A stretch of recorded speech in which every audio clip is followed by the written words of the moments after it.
globalement, rien ne va dans l'exploitation du nickel en Nouvelle-Calédonie. Il faut d'abord rappeler que le nickel est un de ces métaux essentiels à la transition écologique, en particulier à cause de son utilisation dans les batteries électriques des voitures. Donc la France en fait a une grande chance avec la Nouvelle-Calédonie qui dispose de réserves importantes de ce métal, mais c'est le seul territoire au monde qui perd de l'argent sur l'exploitation du nickel. Donc si les usines, il y en a 3 en Nouvelle-Calédonie, ne sont pas rentables, c'est qu'en fait elles n'arrivent pas à produire suffisamment par rapport à ce qu'elles pourraient faire.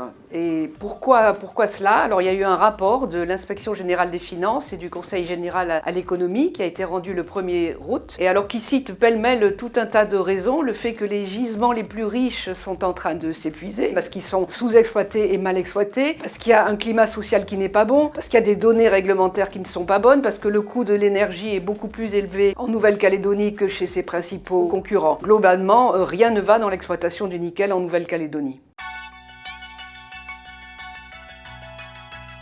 Selon le rapport, la défaillance des 3 usines qui produisent du nickel en Nouvelle-Calédonie entraînerait une hausse de 50% du chômage sur ce territoire. Évidemment, un déficit public considérablement accru et des coûts environnementaux assez importants. Donc c'est inenvisageable, surtout à un moment où la demande mondiale de nickel explose, puisque selon le rapport Varin sur notre approvisionnement en matières premières essentielles, elle devrait être multipliée par 3,5 d'ici 2030. Et pour l'instant, cela fait le beau jeu de nos concurrents, en particulier de l'Indonésie, qui est le premier producteur mondial de nickel et dont la production ne cesse d'augmenter, alors que la nôtre stagne depuis 12 ans.